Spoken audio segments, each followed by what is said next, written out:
Nós daremos continuidade. Pois bem, daremos continuidade ao nosso conteúdo, não é? Estávamos estudando com a professora Washitiane a classe gramatical substantivo, né?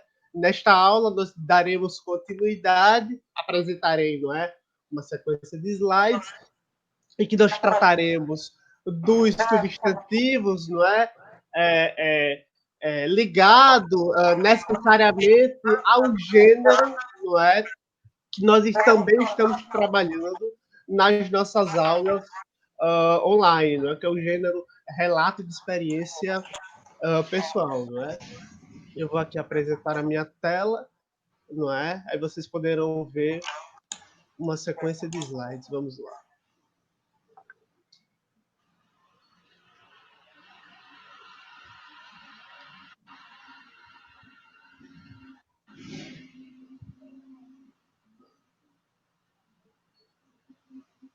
Penso que agora vocês conseguem ver minha tela, não é?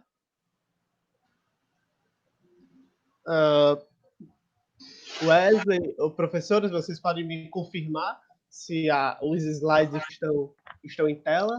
Sim, tá tudo ok. Pronto. Maravilha. Maravilha. Então temos aqui, não é? Aula de língua portuguesa, substantivo, parte 2, não é? O tema, como eu coloquei aqui, não é? São os relatos de experiência e o uso dos substantivos, não é? Para começo de conversa, nós pretendemos fazer uma retomada, não é? Uma retomada do que nós já vemos, não é? Do que vocês já vêm assistindo nas suas aulas digitais. Né? Nós comentamos isso, não é? Em nossa aula no WhatsApp, não é? Nós tratamos ali um encontro específico, não é? Para discutir, não é? O relato de experiência pessoal, né? Então, só para a ordem de revisão, de retomada, não é? Nós vamos aqui pensar novamente o que é um relato de experiência pessoal, né? Trata-se da ordem do relato, não é? Como o próprio nome diz, não é? Isto é, pertence ao campo da memorização de experiências humanas, não é? Portanto, trata-se de uma narração, de uma história, não é? Que evidentemente aconteceu no tempo passado, não é? A linguagem, como vocês já conhecem, não é? Em geral, é espontânea, uma linguagem informal, não é? E normalmente é escrita em primeira pessoa, não é? E nesse sentido, o autor do texto, quem escreve o texto, não é? Ele é também narrador, é também, não é? Narrador personagem, não é? Então, aqui eu tenho um exemplo de um relato de experiência, não é? Que nós mesmos escrevemos, não é? Eu e o Wesley, não é? Para dar um panorama para vocês o que significa, o que é este gênero, não é? Para vocês entenderem de forma prática, não é? Vamos ler aqui este pequeno relato, não é? Uma das características também do relato de experiência, né? Ser uma história concisa, curta, não é? De novo, como vocês já viram. Então vamos lá para este exemplo. Na semana passada, eu, Rafael, saí com meu colega Wesley para o jogo do meu time do coração, o América de Natal. Na saída para o estádio, esbarramos no caminho com um tremendo congestionamento, o que resultou no atraso para chegarmos ao espaço do jogo. Além disso, ao chegar lá, fomos assolados por outra desagradável surpresa. Nós dois percebemos que havíamos esquecido as nossas carteiras, onde estão guardados os nossos documentos, além do dinheiro, em nossas residências. De modo que, compreendendo a impossibilidade de pagar o ingresso para assistir ao jogo, resolvemos ir à casa de Fernanda, uma querida amiga de faculdade que mora perto da localidade em que estávamos. Assim sendo, ocorreu de assistirmos à disputa de futebol pela televisão, enquanto comíamos um delicioso bolo de cenoura preparado pela generosa avó de Fernando, ao dona Elvira. Ao final do dia, sobrou-nos, com os estômagos devidamente alimentados, rir de nós mesmos e da humilhante derrota sofrida pelo meu clube, que amargou uma goleada por 4-1 contra o Potiguar de Mossoró. infininho de pouca expressão. Então, perceba, não é? Nesse pequeno relato, há uma estrutura, não é? Digamos, linear, não é? De início, meio e fim, não é? O narrador, que no caso sou eu, não é? O narrador personagem, eu me preocupo, né, em montar a imagem, montar o cenário do que está acontecendo, não é? Do que aconteceu na história. E para isso um recheio, não é? De alguns elementos gramaticais, não é? Em que neste momento nos atentaremos apenas para o uso dos substantivos, né? Mas eu uso outros, não é? Outros elementos, outras classes de palavras que não substantivos. O uso dos adjetivos, por exemplo, conectivos, etc, etc e tal. Mas neste momento atentaremos apenas, é importante, né, que seja pontuado para esta análise sistemática apenas o substantivo. E é isso, não é, o nosso foco de interesse nesta aula. Então, os substantivos nos relatos de experiência, como são utilizados? Então, aqui eu retiro alguns, não é, exemplos do próprio texto, não é? Alguns substantivos, por exemplo, Rafael, não é? Meu próprio nome, é um substantivo próprio, quer dizer, refere-se a um único ser, um ser específico de uma espécie, não é? Colega é um substantivo comum, quer dizer, nomeia genericamente todos os elementos, não é, de uma mesma espécie, não é? O substantivo coração, não é? Outro exemplo que a gente pode citar, que ele é classificado como substantivo concreto, que nomeia seres, não é, de existência própria, não é? Outro substantivo comum bom, não é? Televisão, substantivo concreto, não é? Mas um exemplo de substantivo concreto, quer dizer, é um ser de existência própria, não é? Como já foi muito bem colocado pela professora Bastiani na nossa aula anterior, não é? Em que se tratou mais exatamente das características, essas classificações que eu coloquei aqui, não é? Aqui nos interessa mais interagir, não é? Com a classe gramatical, o substantivo e, não é, o gênero, o relato, não é, de, de, de experiência, não é? Então, quer dizer, a análise acerca dos elementos que constituem, não é, digamos, a construção frasal que a gente constitui, que a gente constrói, é fundamental para a gente ir criando, não é, um panorama, digamos assim, ou um maior domínio, como veremos aí na sequência de slides, metalinguístico. Quer dizer, nós nos apropriamos dos elementos estruturais da língua, não é? Sob forma dos aspectos gramaticais. Né? E aí nós conseguimos amplo domínio, nós conseguimos maior domínio da língua portuguesa, não é? E por isso é fundamental. Quer dizer, nós não estamos tratando de determinados termos gramaticais ao acaso, ou apenas para a feitura de um exame, de uma prova. Não se trata disso. Né? É importante que vocês tenham ciência, consciência, por exemplo, do que é um substantivo quando vocês constroem um relato de experiência ou quando vocês constroem outros modelos de textos, né? Exatamente para que vocês ganhem esse repertório, né? Este domínio. Não é? Agora, quanto à análise dos substantivos dos relatos, aí eu passarei a palavra para o Wesley, que ele vai poder conversar um pouquinho mais com vocês. Vamos aí interagindo nesta aula. Passo para você, Wesley. Valeu, Rafael. Maria Luísa botou aqui no chat, casa é um substantivo concreto? Cadê? Sim, a casa é um substantivo concreto, quer dizer, é um elemento que tem, digamos, como é que eu posso dizer? Uma vivência própria, quer dizer, tem uma significação que lhe é própria, né? Então eu vejo sim casa como um substantivo concreto, não é? Exatamente. Mas, pessoal, qual o motivo da gente saber o que é substantivo? O que é que nos motiva a saber o que é substantivo? Para que a gente vai usar? Bem, substantivo a gente vai precisar, por quê? Porque isso nos fornece um domínio maior da língua. A nossa língua, que a gente fala aqui no Brasil, a língua portuguesa. Então, sem saber o que é um substantivo, a gente vai ter um aprendizado comprometido. E a língua também, ela foi separada por gramáticos em classe de palavras.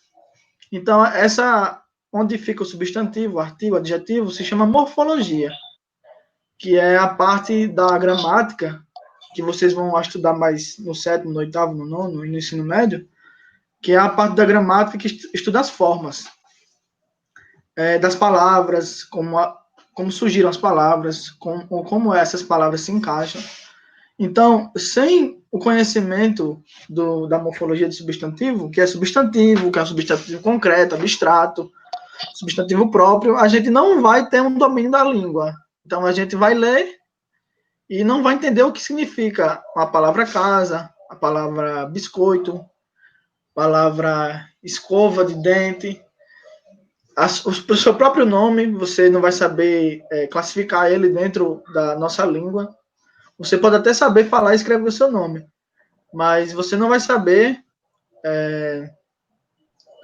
a classificação do seu nome, se é substantivo próprio, se é substantivo comum ou abstrato.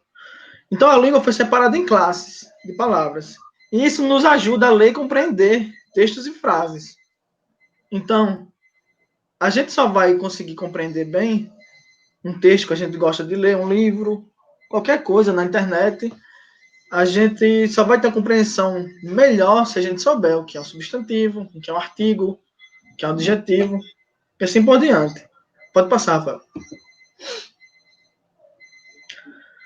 E os substantivos, eles têm flexão. O que é flexão? Flexão, sempre que vocês ouvirem a palavra flexão, vocês associam com plural e singular. O que é o plural? O plural é quando tem mais de um. Então, eu tenho um gatinho em casa, e se eu for criar outro gatinho, são 2 gatinhos com S no final. Por quê? São mais de um. Sempre que houver mais de um, isso se chama plural. O substantivo é uma palavra variável.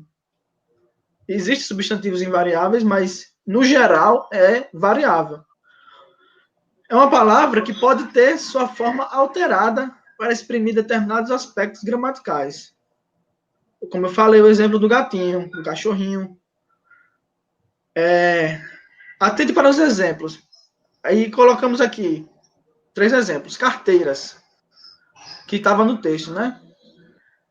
Flexão para identificar o número, singular. Carteira. Então, se eu tenho uma carteira que está no singular, é só uma, é singular. Então, é minha carteira. Como no texto tem nossas carteiras, que é a minha e a de Rafael, então são carteiras no plural. Ou seja, toda a vida, recapitulando, quando você ouvir a palavra flexão, flexão quer dizer plural ou singular.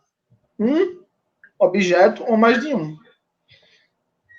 Então, carteira, carteiras. Amiga, a nossa amiga lá no texto, que então, era uma amiga só. Não eram 2 amigas, 3 amigas. Então, a flexão, para identificar o gênero, tem masculino e feminino também. Então, tem a flexão de número, flexão de gênero e a questão do grau diminutivo, é aumentativo também. Então, amiga. Amiga é feminino, gênero feminino. Então, quando você se referir a sua amiga, gênero feminino e singular, amiga, não são amigas. Então, aqui, amiga, gênero feminino. Se for amigo, com O, gênero masculino. E não pode ser plural também, amigas e amigos. E também tem timinho no texto lá que a gente viu, que o Rafael leu. O timinho é uma flexão de identificar o grau. Time é a palavra primitiva. Time, timinho. Mas esse timinho não tem a ver tanto com a questão diminutiva que a gente geralmente usa, como gatinho, cachorrinho. Timinho tem uma conotação pejorativa. Por exemplo, acho que vocês já ouviram falar, quando a pessoa está menosprezando alguma coisa, ela usa o diminutivo. Um exemplo do texto é timinho. É uma maneira de você menosprezar alguma coisa. Se você quiser menosprezar um objeto, até pessoas usam isso para menosprezar outras pessoas, bota o diminutivo. Essa gentinha, vocês podem ouvir ao longo da vida alguém se referir a outro alguém. Um gentinha. Essa gentinha, eu não quero papo com essa gentinha. Então, é uma maneira de diminuir pejorativamente aquela palavra, aquela pessoa, aquele objeto. Então, é o que a gente viu. Flexão de número, flexão de gênero e a flexão do grau diminutivo, que muitas vezes também tem a ver com a questão pejorativa, de diminuir alguma coisa, o sentido de alguma coisa.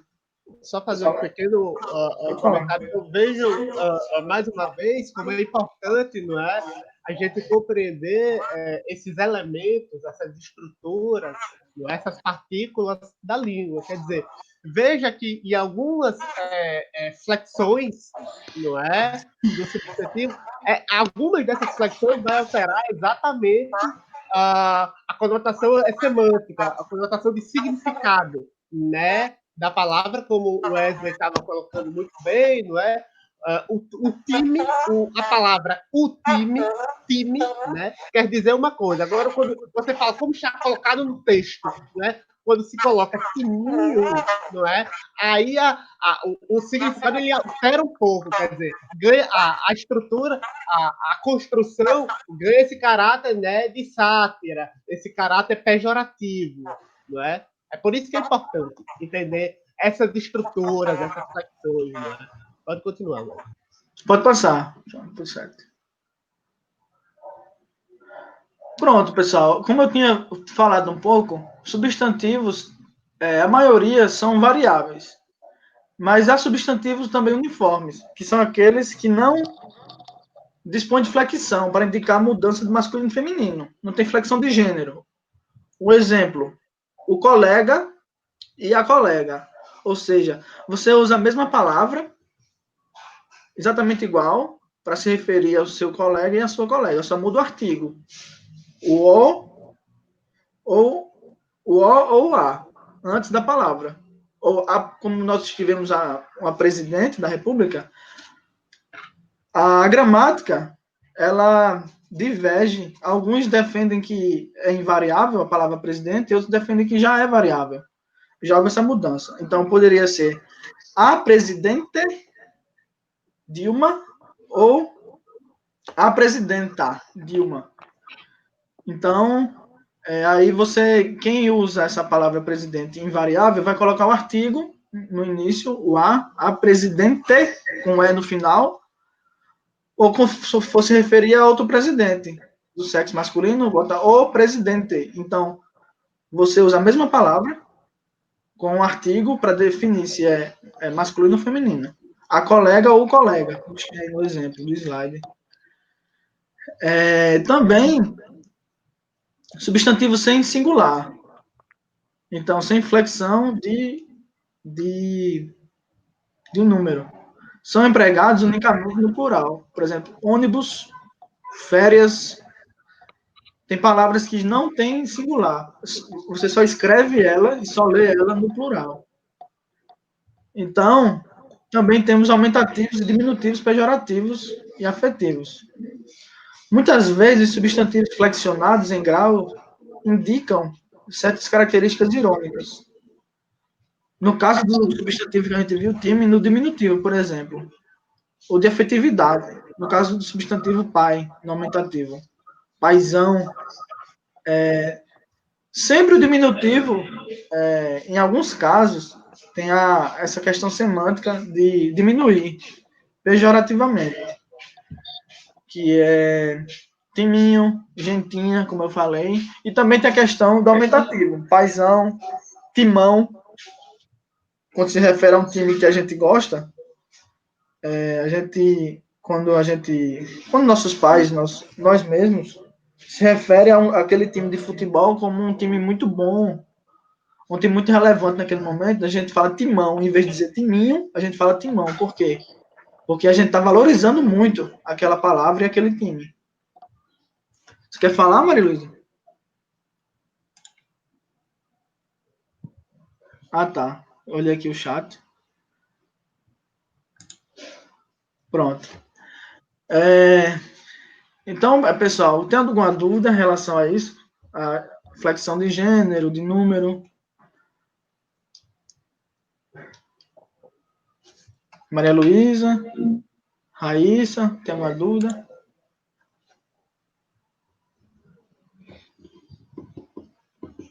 Aqui é para critérios, né, de pesquisa, se vocês estiverem interessados, né, essas informações aqui que estão nesse slide, né, elas foram colhidas, né, houve um diálogo com essas duas referências aqui, né, que nós buscamos, né. Uma é uma gramática do Mauro Ferreira, uma gramática tradicional, super didática, né, bem tranquila, né, se vocês precisarem, né, consultar todos esses conceitos, né.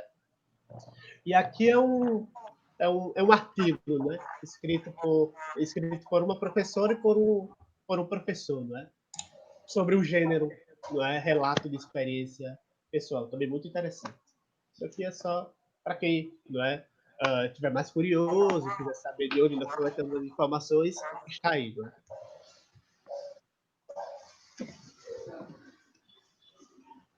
Alguma dúvida, pessoal?